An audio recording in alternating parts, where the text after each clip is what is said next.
Yeah, so I started trading back in 2018, and Hmm. then just kind of like everybody probably starts, just pick some stocks, buy 100 shares. Had no idea what I was really doing, but Yeah. I left my other job. I was a police officer and detective with the Dallas Police Department for a decade in Dallas, Texas, and so I left there, and when I got out, I realized, hey man, I don't have a pension anymore. I don't have a retirement, so I better figure out how to do something with my money. Being a small business owner, kind Yeah. of went into insurance, and of course, I picked the worst time ever to learn how to do stocks, which was right at the start of COVID, when the market Yeah. basically tanked in April the next month. Yeah. So talk about picking a really really difficult time to learn how to day trade. Was the very start of COVID. Right. When the market I think had gotten down to 18, 19,000 on the Dow at some point. And so it was difficult trading because your normal ABCD patterns, your normal things that day traders look for just didn't really exist a lot during those times. Yeah. And so it was a lot more difficult the first few months. And then, of course, we had the great run that we had of positivity when things were bouncing back and the Yeah. stimulus happened.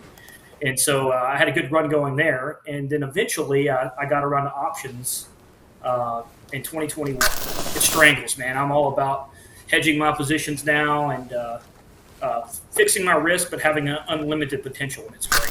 You get a lot of new traders, and what was one thing that kind of clicked for you that you were like, oh, I think I figured it out? Like, was there aha moments in your trading career? Definitely with options, there was last year. I would say the point where I looked at it more as a business and not as a hobby. That's when it Wow. changed for me. When I said, okay, I'm going to take this amount of money, and if I lose it, I'll lose it. If not, I've got something. And Right. investing that money and that time and treating it like a business. I read Andrew's book, and I read his other book, then I read Brian's book, I've read your book. I started doing things that I did in my other business and insurance and treating this like a business and not treating it as a hobby. And that's where things started to kind of change for me. Go, you know what, if I look at it that way, hey, I lost some money today, but you know what, I would have lost money if I had an employee I was paying for or supplies I needed.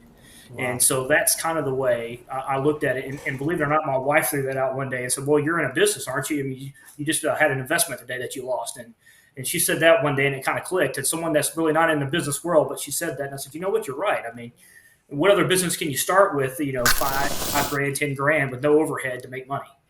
I don't know of one. Entrepreneurs are managers of money. Yeah. They're not the owners of the money. So, I mean, we have money, but we never really look into that as, oh, we have money, let's count it. It's just how we can actually put that money to create something interesting. Yeah. Obviously, you have to be careful, but trading is the same thing. The money that you're putting in your bank account is your capital, and you have to work with it to create it better and more. Obviously, you shouldn't be reckless. Obviously, you shouldn't be afraid of losing it. It's Yeah. just your working capital. What was your worst trade that really knocked you down, and how did you get back up?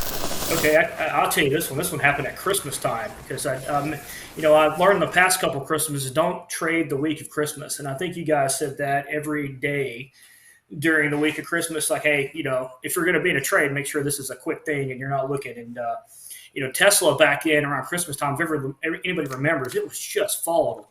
And man, I could buy a straddle or a strangle for those that are familiar with options and just throw it at a dartboard and make $4,000 or $5,000 on a $2,000 risk in 2 days because it was moving so much. And I, instead of sticking to my strategy, which is normally buying 30-day to 45-day out contracts on the positions I bought some expire the next Friday positions and lost a nice 5-digit loss at Christmas time. And man, I looked at that and said, "Oh, you just can't do that anymore. You got to follow what you know. You got to follow your strategies." Kind of got a little cocky, and that happens with me because that's a little bit of my personality. I'll be a little overconfident. I'll try to do. Already gets those emails from me. Amazon to 200 after the split. And he's probably, "No, this guy's crazy." But those are things where I say those things now, but I'm always mitigating and still trading my strategy. And it would be fine if it went there, but if it doesn't, hey, I'm still going to make money. I'm still going to do fine. But that was a moment where I had to look and go, "Hey, you can't suffer a loss like this." And I've been blessed enough with back in November, I've done so well in trading the last 12 to 18 months. I'll let my wife stop working. And Wow. we've got 2 grandkids, and I still have a 13-year-old son at home. And so she's able to do a lot of those things. But now trading is part of my income. And so I can't make some business decisions. I can still go for it. And I've got that personality where, man, if I'm not going for it and putting some risk, I'm not going to have any fun. and I'm not going to do well. But then again, I need to be smart. I'm 95% options now. Used to be more day trading equities, and now if I day trade, to me, it's a fixed risk on a momentum at the open just to trade it because you guys are trading in the chat, and I'll risk up maybe some people call them R's, but I'll maybe throw $100 on a trade and say, if I lose that 100, this is more for fun for me.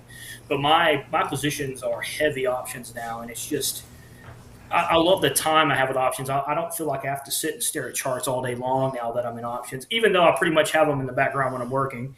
And it's kind of they're kind of there, but I can go play golf or I can go to some kids events or do other things or do my normal day job and have alerts set on my phone now to when I need to move or sell positions. So I would say the overwhelming majority of everything I have is an options.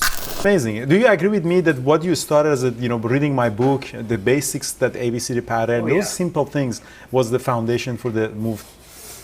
Oh, absolutely. Talk about how to read charts. And that was the thing about reading your books and looking for patterns. I mean, I had no idea what I was doing. And then, I moved into that to listening to Thor and learning about level 2. And it's so funny because all those patterns and those ranges, really, my strategies are based on weekly ranges.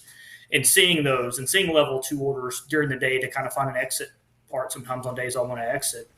I mean, all of that plays into options now. And, and then it just coming in with already joining Bear Bull Traders and Jared and those things, they kind of changed my perception of options by teaching me more in detail about, what options are and how they work versus what I was seeing. Because what will happen with me is I'll see something with options and I'll send an email to Artie and say, Artie, I'm seeing this. And he'll come back and go, yeah, that's a reverse iron butterfly, half latte skinny Starbucks drink. And I was like, thanks, Artie. I appreciate that technical name of that options drink.